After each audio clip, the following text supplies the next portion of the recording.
Hey guys, what's up? Murder of Birds here. Welcome back to the channel. So before we jump into things, I do want to give a fresh reminder for those of you who may be interested. As you guys know, I primarily focus on reactions, reviews, and live stream discussions pertaining to RWBY and Red vs. Blue on my YouTube channel. However, I do also focus on gaming channel over on my Twitch channel, twitch.tv/MurderofBirds. I don't really advertise my Twitch all that. I don't really advertise anything on my YouTube channel. I don't really feel all that comfortable about constantly reminding people about certain things, but Twitch is something that a lot of people still don't know that I do. It's where I play a lot of my video games. Pretty much all of my gaming content is on Twitch for the most part. It's where people get to interact with me live in real time. They get to ask me questions, hang out with each other, and just vibe out in the chat and have a good time. And it's something that I kind of want to get better at juggling alongside YouTube. So if that is something that you are interested in, if that's something that you want to be able to do as a further way of supporting me, or whether you guys want to check out some of the gaming content, I will leave a link in the description and the pinned comment, and I'd really appreciate the support. But with all that said, welcome back everybody. We're getting back into Red vs. Blue. We have officially finished the second act of the Chorus Trilogy with season 12.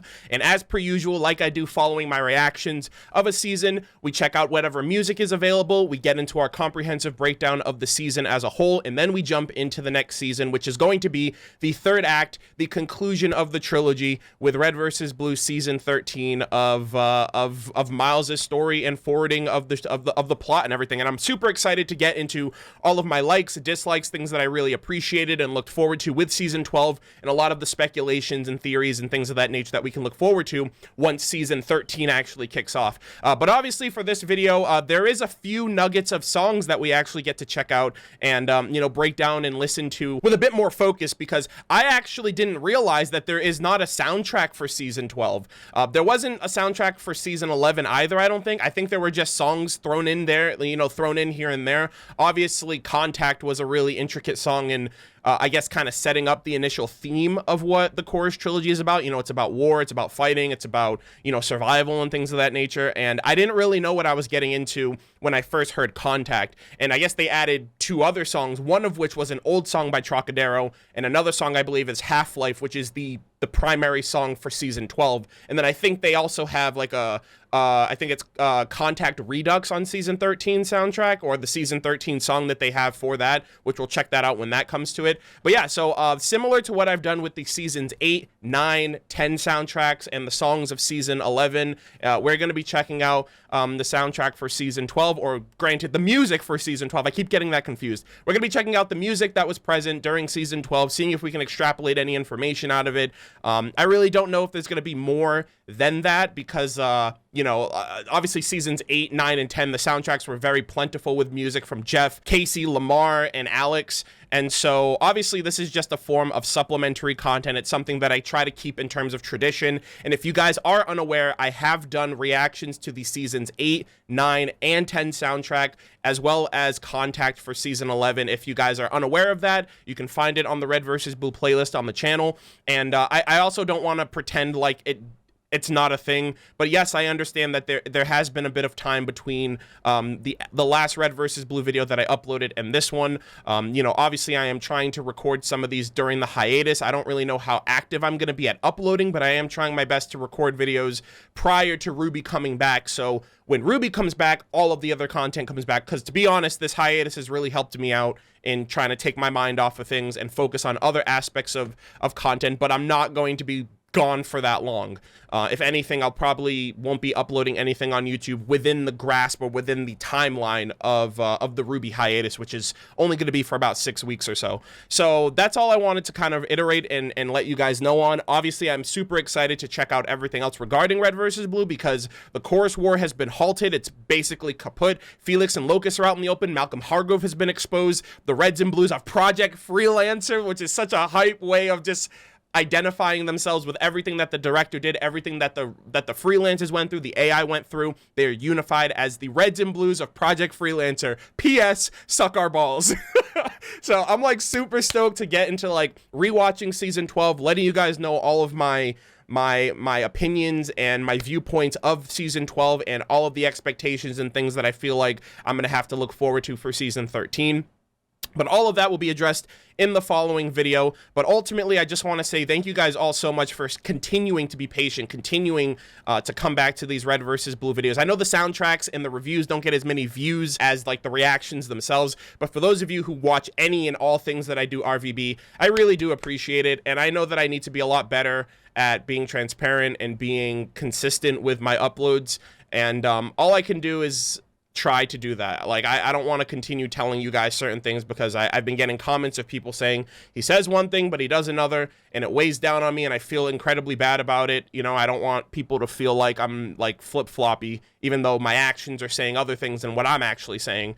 So I am just trying, and obviously Red vs. Blue season 13 is the pinnacle of this new story arc by Miles, and then obviously season 14 and beyond is, I think, new writers or new directions and stuff like that for the show. But I'm still optimistic. I'm really looking forward to eventually getting to Red versus Blue Zero, because I know that's a brand new current Rooster Teeth team, like Torian, Fiona Nova's in it as well. So yeah, I'm still very much invested, very much enjoying all the content. Also, I just remembered earlier today that when I finish season 13, I'll finally be able to read the Red vs. Blue Ultimate Fan Guide that I got as a Christmas gift like 3-4 years ago. That I'll finally be able to read that and learn a bunch of extra nuggets and details of information. I do want to make content out of that as well, as a way of, you know, just seeing how things go, or seeing all of the new information that that book gives compared to everything else. And of course, before we jump into the video, a huge thank you goes to everybody on Patreon for your overwhelming amount of kindness, generosity, patience, and continued support of the Red vs. Blue videos, and just the support of the channel overall. An extra special thank you goes to the guys and gals in the Wizard of Remnant tier and higher, that being Dezmo, Ezra Lee, Ian Dodd, Jamie Coleman, JuuBearski, Kiba Bodaway, Matthew Trapp, Michael, Rylan Skelton, WolvenRepublic, and Zombie Killer 451. Thank you guys all so very much for the support. As always, leave your thoughts in the comments down below, and without further ado, let us begin. All right, guys, so we're going to be checking out the 2 songs that were present during season 12 of the Chorus Trilogy. And before I jump into this, I want to give a huge thank you to CR Gambit, aka Jonathan, a buddy within the community that went out of his way, reached out to me, and offered to make me these lyric videos so I didn't have to get spoiled and looking online for Red versus Blue things, because I typically don't want to search up any RVB stuff on YouTube because I don't want it to be in my recommendeds and then I see spoilers and stuff like that. So Jonathan, thank you if you are watching this. I really appreciate it. Jonathan, we also met serendipitously, like just out of the coincidence, at RTX 2019. We actually met at the airport. I believe I met him and his dad, and we were on the flight to and from Austin, and we also saw each other during the convention. So it was really great to just meet him and then, you know, find out that he watches my RVB videos, and then he reached out and offered to help out with this, similar to how Flint of Ruby helped out with the previous season's lyric videos as well. So I really appreciate it, Jonathan. Thank you very much.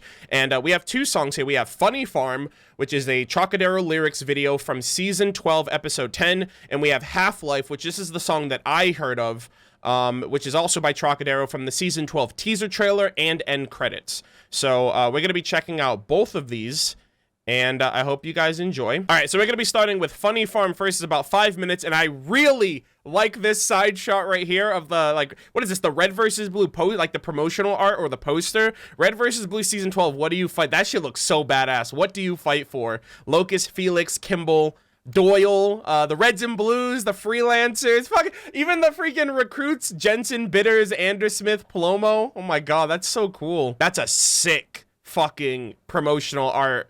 I don't know if that's the DVD box art or like the promotional box art or the poster for it at the time, but that shit looks awesome. Anyways, we're going to be checking this out for the first time with lyrics included, so I hope you guys enjoy. I don't know how much context we're going to get out of this. I don't know if it's going to be something like Contact, but it is what it is. Hope you guys enjoy. As always, leave your thoughts in the comments, and we're going to be starting this in 3, 2, 1, now. I like the tunes already. This is pretty vibey. Sounds pretty chill. I hope it doesn't take a turn. Oh, so what is this from? Episode 10? I'm gonna have to go back and rewatch because I don't remember episode 10 specifically. But, I was once underground. 7 years.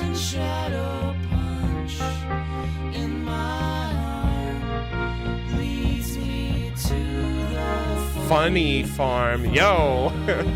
Rap gods over here.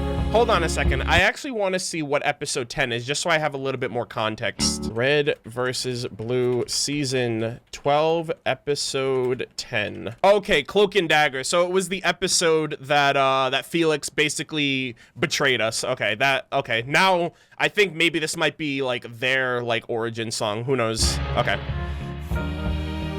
Funny Farm, eh? That's not funny, getting punched while living underground for 7 years. Farm. I would like some context. If I'm not able to put this together by the end, if you guys want to fill me in on like the intricacies and depth of this song. I really like the instrumentals though. This is like Trocadero's bread and butter, man. They excel at the instrumentals, I think. But yeah, feel free to let me know context, additional information, like little trivia or Easter egg bits about this song if you guys haven't any information on that. Because I'm just going through this. I'm a rogue.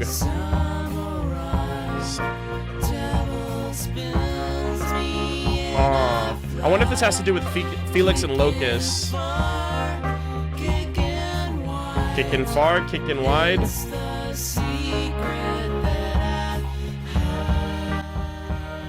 I wonder if like the first one was one of them and the second one was the other. Huh. Or maybe it's just a good vibe, a good jammy song. Yeah, but Cloak and Dagger, that's it. So that's both of them. Rise and shine. Oh, okay. So this was the song that was playing, I think, when Carolina came out, right? Yeah, I remember now. Yep, this is the song when she popped off. Yep, I remember this now. I remember because of this moment. Yeah, and then I think everything else was just instrumental. Rise and shine. The freelancers are here to save the day. Here I go. Yep, and then she uses the future cubes and they get out of there. Yeah, I remember. I hope I don't get copyright stricken from this song just because I'm listening to it. Here I go. Here I go listening to the song, hoping that I don't get copyright stricken. Jesus. Yeah, so that song was pretty straightforward. It was just like a constant loop of the chorus there.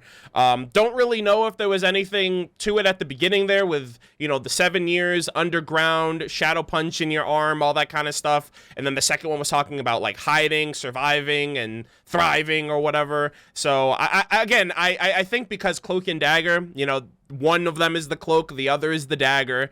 I also think that's very interesting too, because Felix is the dagger because he has a knife on him, right? An oversized steak knife, as Church would put it. And Locus has invisibility, like his armor ability is invisibility. So he would be the cloak and Felix would be the dagger.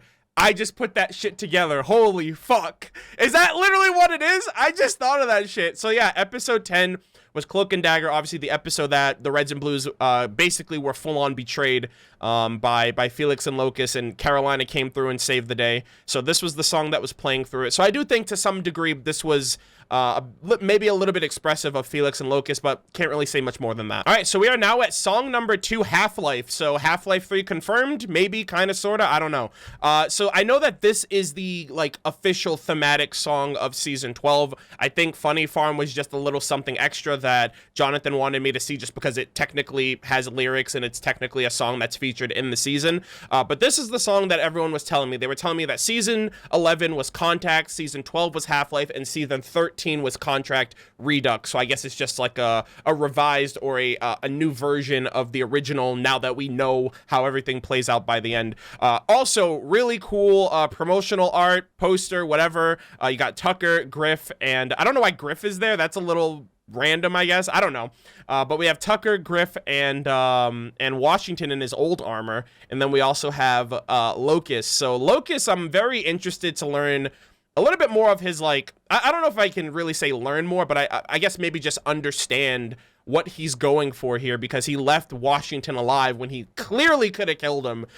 I think he sees a lot of himself in Washington, and is trying to relate to someone out there, just because I feel like he is a complete anomaly to everybody else around him. That's why he meshes so well with Felix, because they're like, I don't know, they're like otherworldly. They're kind of like a different breed compared to everyone else, and maybe he's trying to relate to someone for the first time, and he sees that in Washington, sees that in a soldier, someone who did what, no matter what it took, you know, followed orders, and basically the difference is Washington acknowledged that he was a monster and, like, reverted from that, whereas maybe Locust can't, or maybe Locust thinks that he's just as justified in how he turned out as Washington was. So I'm not entirely sure. But anyways, we're going to check this out. We're going to see what the lyrics provide and give more context to these characters. And I hope you guys enjoy. So we're going to be starting this in 3, 2, 1, now.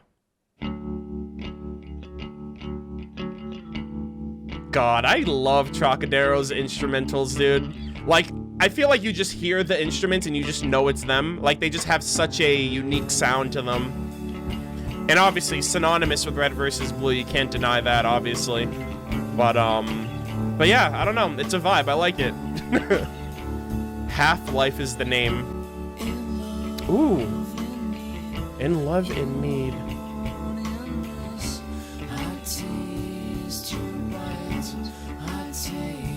Ooh. Is this a Tech song again?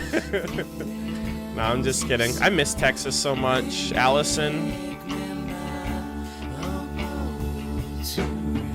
And I wonder where you are. No, not where you are. Why are we here? I wonder what you wore. And I'm lost inside a bar. Wait a minute. And I'm drunk inside. Okay, I was like, in a bar, I instantly thought of fucking York. Oh my god. Wait, is this a York song? This can't be a York song. I literally thought of York at Herrera, the Herrera bar, wondering where Carolina was. Am I tripping right now? Is that what the song is about? No way. Why is it in the season 12? Holy shit. I immediately thought, like, what you were wearing. I miss your kiss. Like,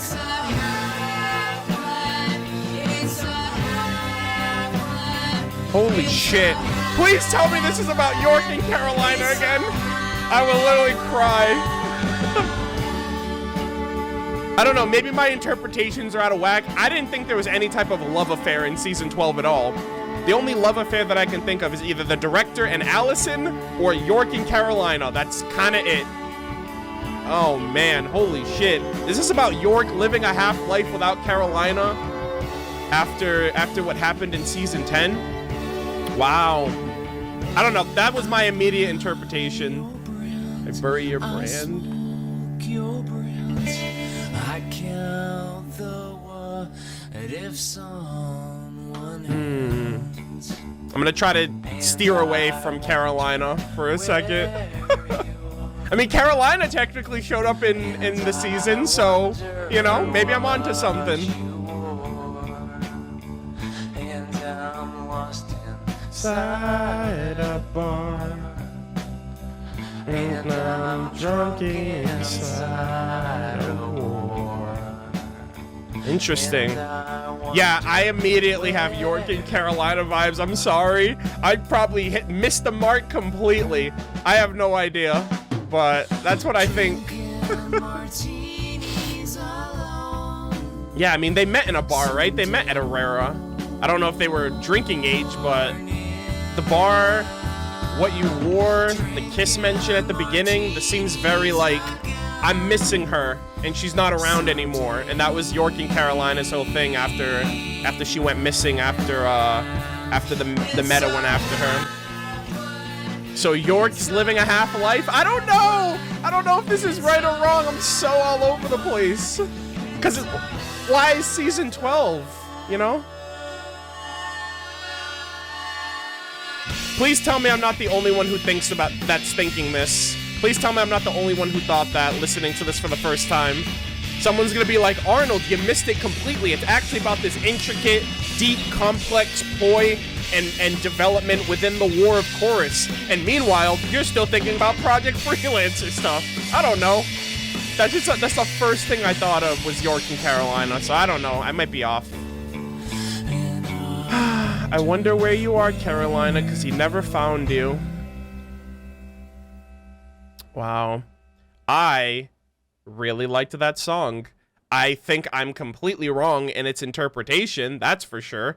But yeah, because like you come back here to the first set of lyrics. In love, York is head over heels in love with Carolina.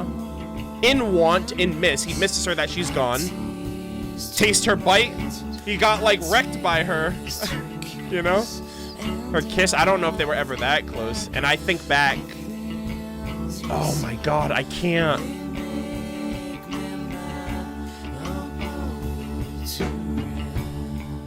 I'm stumped on this song. I don't know who it's about. I don't know the perspective. I don't know if they just threw a freaking curveball and they were like, hey, let's just throw a random song in there and it's all about the fan interpretation. Well, I'm thinking about the good old days, okay? I'm thinking about Carolina and York and what could have been. I'm thinking of Carolina in the morning. I'm thinking about... I'm sad.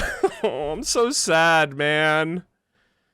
What could have been, dude? What could have been? The only other thing I can think about this, if it's not York or Carolina, is maybe just the effects of the war. The fact that some people go to war, some people don't come back, and you're just kind of left with the half-life of losing someone you loved or someone you cared about. And again, that goes all the way back. You can easily tie something like the director into that, for example, right? Allison goes off to fight in the war, she gets killed, and now you have the director living this half-life, constantly trying to find ways of bringing her back or having some semblance of her in his life. And again, I honestly think it could be the reverse. I think actually, I was saying like York, Carolina. I think this could easily just be like maybe Carolina feeling like she's living a half-life without York because she's the one that survived. So she would be the one with these feelings, whereas all of her other friends, or even Washington, all of their friends are dead and gone, you know? So it could be a multitude of a bunch of different things, the effects of the war. This could even like reflect just common soldiers that are fighting in the Chorus War and, you know, everything that they've lost and had to sacrifice and go through. And that's kind of what you're left at, you know, that's what you're left with. You know, war is about loss, you know, you lose people. There's a lot of death and violence and bloodshed, and you come out of it kind of feeling like, I don't know, like a different person at the end of the day. And, you know, a lot of these characters express that and have gone through that. I was just so hell-bent on York and Carolina because, like, the bar, immediately I thought of Herrera and, like, them two. Or even, like I said, the director and Allison. You know, it felt like a lover's thing. You know what I mean? Like, two people in love and the war kind of tore them apart. So yeah, I really liked this song. I really like this song a lot. I like Contact. I'm excited to hear Contact Redux, what that's all about at the end, once I get the full picture, right? Listening to Contact before I really got into the whole effects and conflict of the Chorus War and really understanding what it was about was very trippy, right? Season 11 didn't really give a lot of context to what was really, truly happening. So I think after Season 13, re-listening to a revised version of that song might clear up or add some more perspective to it. But yeah, I really liked these two songs. Very different approaches to what I was expecting, but nonetheless, Red versus Blue music's always great. Trocadero knocks it out of the park. They have a very unique sound to them, and I love how they found a form of identity with the Red versus Blue fandom, with the series, and with the songs and what they represent and everything else. And I really hope you guys enjoyed this as well. I know it's, you know, more supplementary content than anything substantial, but obviously I have the review that I'm going to be going into very in-depth, rewatching Season 12, giving you guys my notes. I got to find my notebook and break that out again. And just kind of give you guys all of my thoughts, theories, expectations, opinions of Season 12, what we can look forward to for Season 13, and everything else in between, and try to see where this where this entire storyline is going to end off for the Reds and Blues, for Locust, for Felix, for Malcolm Hargrove, for the people of Chorus, for the future of the series, and everything else in between. But yeah, I think that's going to do it for me. Thank you guys all so much for tuning in. I really do appreciate it. I really hope you guys leave any comments that you guys have, or thoughts that you guys had on this video. Maybe shed some light on some of my interpretations of these songs so I have a better understanding of it. That'd be great. And once again, a huge thank you goes out to everybody over on patreon.com/murderofbirds for your kindness, generosity, support. I really hope you guys enjoyed this video. And an extra special thank you goes to the guys and gals in the Seasonal Maiden, Wizard of Remnant, and Silverad Warrior tiers. Thank you guys so much. Aimee Burgess, Blue Rat 138, Chaz Lazration, Even Poppy, Flippers, Greg Mayernik, Jack Vargas, Joseph Antony, June, Luke Marshall, Ride the Lightning, Scott Porter, The Disturbed Guy, Tiny Bird Programmer, Travis Ray, Vera Ohio, Diesel75, Zach Feifel, Ezra Lee, Ian Dodd, JuuBearski, Kiba Bodaway, WolvenRepublic, Zombie Killer 451, Dezmo, Jamie Coleman, Matthew Trapp, and Rylan Skelton. Thank you guys all so very much. I really appreciate the support. As always, I hope you guys enjoyed the video, and I will see you guys all in the next one. Take care.